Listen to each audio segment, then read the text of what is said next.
यह ग्रंथ है, यह कोई और नहीं है, यह केवल एक किताब या एक पुस्तक ही नहीं है। तो कहा फिर क्या है यह भागवत पुराण? तब पद्म पुराण में एक बड़ी ही सुंदर बात आती है कि जिस समय हम आगे कथा में श्रवण करेंगे, जब कृष्ण लीला का प्रसंग आएगा, वहां वर्णन है कि जिस समय भगवान, जैसा कल बताया था, भगवान का सच्चिदानंद स्वरूप होता है। भगवान के शरीर में हाड़ मांस मज्जा रक्त हड्डी ये सब नहीं होता। भगवान का शरीर कैसा है? सच्चिद आनंदमय है, पूर्ण रूप से शुद्ध है, पवित्र है। तो उस सच्चिदानंद विग्रह भगवान को अपना शरीर त्यागना नहीं पड़ता। जब वे इस मृत्यु लोक पर भी आते हैं, उनके तो जन्म और कर्म दिव्य हैं। तो जब भगवान इस पृथ्वी पर अवतार लेते हैं और फिर लीला का संवरण करने के पश्चात स्वधाम जाते हैं, तो भगवान को अपना शरीर त्यागना नहीं पड़ता, भगवान की मृत्यु नहीं होती। क्यों? क्योंकि वे तो स्वयं साक्षात परमेश्वर हैं, उनके शरीर और आत्मा में भेद नहीं है। तो भगवान को अपना शरीर त्यागना नहीं पड़ता, उनका तो वही आध्यात्मिक शरीर होता है। हम सभी लोगों का शरीर अलग है, आत्मा अलग है। हमारी जब मृत्यु होती है, शरीर की मृत्यु होती है, शरीर तो जल जाता है, लेकिन हम क्या कहते हैं? जब किसी की मृत्यु होती है तो क्या कहा जाता है? ये व्यक्ति चले गए। कहाँ चले गए? सामने पड़े हैं, सामने आंख बंद करके लेटे हुए हैं। कौन गया? कहाँ गया? तब जो चला गया है वो आत्मा है। किसी दूसरे लोक में, किसी दूसरे शरीर में वह आत्मा चली गई है। तो हम सभी तो आत्मा हैं। भगवान कृष्ण कहते हैं, देहिनोस्मिन् यथा देहे कौमारम यौवनम जरा तथा देहांतर प्राप्तिर धीरस्तत्र न मुह्यति। यह शरीर, इसका परिवर्तन होता रहता है। पहले एक बाल्यावस्था में छोटे से बच्चे के रूप में जन्म होता है, फिर कुमार अवस्था आती है, फिर यौवन अवस्था आती है, और फिर वृद्धावस्था, और फिर यह शरीर नष्ट हो जाता है। आत्मा को दूसरे शरीर में जाना होता है। तो हम सभी का तो शरीर परिवर्तन होता है और आत्मा अलग अलग शरीरों में जाती है, लेकिन भगवान का शरीर सच्चिदानंदमय है जो बदलता नहीं है। तो जिस समय भगवान श्री कृष्ण लीला का संवरण करते हैं और अपने धाम जाने का संकल्प करते हैं, उस समय उनके बाल सखा परम मित्र उद्धव उनके साथ थे। तो उद्धव से भगवान कहते हैं, देखो उद्धव, तुम्हें तो पता है अभी द्वापर युग का अंत समय चल रहा है और अब कलयुग आने वाला है, और इस कलयुग में बड़ी दुर्दशा होगी। क्यों? क्योंकि प्रायेण अल्पायुष्यः सभ्य कलावस्मिन् युगे जनाः मंदाः सुमंद मतयो मंद भाग्याः युपद्रुताः। इसलिए दुर्दशा होगी क्योंकि प्रायेण अल्पायुष्यः सभ्य। कलयुग में सबसे बड़ी समस्या तो यह है, सतयुग में करोड़ों लाखों वर्ष का लोगों का जीवन हुआ करता था, त्रेता में भी बड़ी लंबी आयु थी, द्वापर में भी 1000 वर्ष की आयु थी, लेकिन इस कलयुग में 100 साल भी जी पाना बहुत कठिन है। कोई जी भी जाए तो बहुत सारी बीमारियां लग जाती हैं। तो कहा सबसे बड़ी समस्या तो है अल्प आयुष्य है, लोगों की आयु बहुत कम है।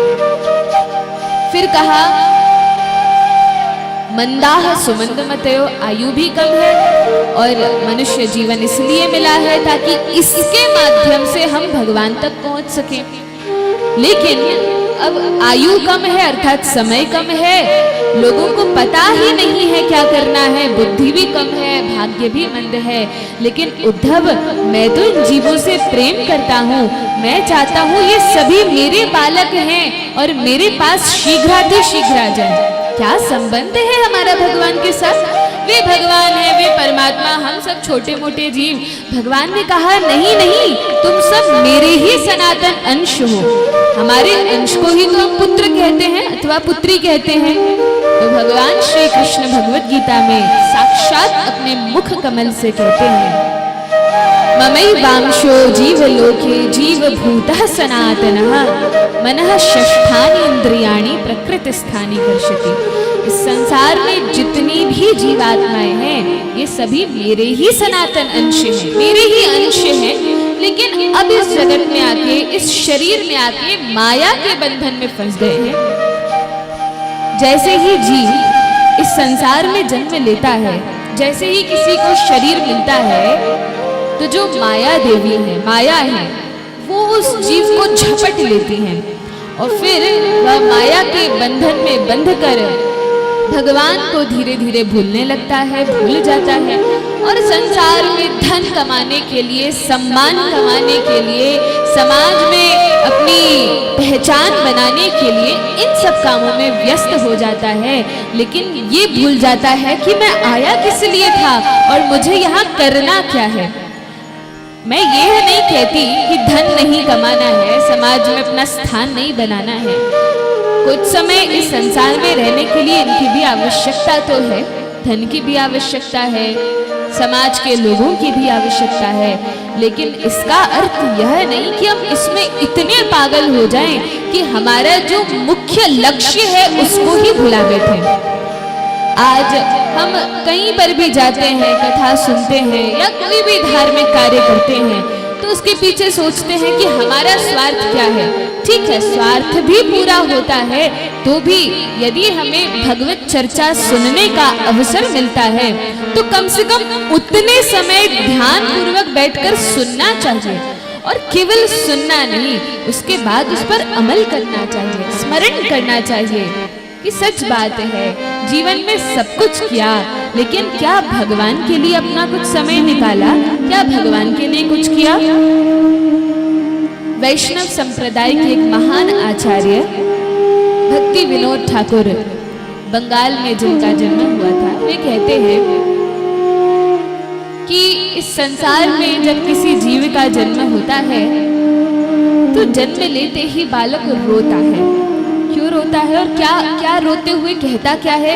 तो कहा रोते हुए कहता है, कहाँ मैं कहाँ आ गया। उसे बड़ा कष्ट होता है तो वह रोता है। रोता इंसान तब है जब वह कष्ट में होता है, दुख में होता है। तो बालक बहुत रोता है और धीरे धीरे माता पिता उसको खिलौने दिखाते हैं, बहुत लाड़ प्यार करते हैं। तब उसको याद होता है कि छोटे बालक को याद होता है कि वे भगवान श्री कृष्ण जिन्होंने गर्भ में भी मुझे दर्शन दिया था, कभी कभी गर्भ में आकर भी भगवान जीव से बातें करते हैं और गर्भ में जीवात्मा को सब कुछ याद होता है। कपिल देव इसी श्रीमद् भागवत में अपनी माता देवहूति को उपदेश देते हुए बताते हैं कि हे माता, जीव की गर्भ में क्या दशा होती है। कल विस्तार से इस प्रसंग की चर्चा होगी। तो वर्णन आता है, आज थोड़ा संक्षेप में ही वर्णन आता है कि जब जीव गर्भ में होता है तो वह उसको अपने पूर्व के जितने भी जन्म हैं उन सभी का स्मरण हुआता है। मैंने कब क्या अपराध किया, क्या पाप किया, किसके कारण कौन सी योनि में गया, वो सब उसको याद होता है।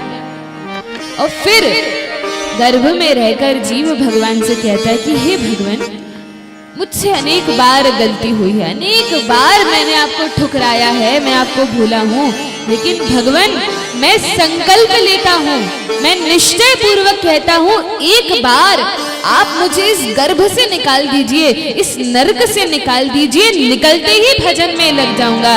लेकिन जैसे ही गर्भ से निकलता है रोता तो है, धीरे धीरे खिलौनों में, माता पिता के लाड़ प्यार में भूलता जाता है। छोटा होता है तब खिलौनों में, थोड़ा बड़ा होता है कॉपी किताब पकड़ा देते हैं तो उनको पढ़ने में, मित्रों के साथ खेलने कूदने में, फिर और बड़ा होता है, फिर शादी विवाह में, फिर उसके बच्चे होते हैं और फिर बच्चों को बड़ा करने में, फिर उनका विवाह करने में, ऐसे ही जीवन काट देता है। लेकिन भगवान का कभी ध्यान नहीं कर पाता।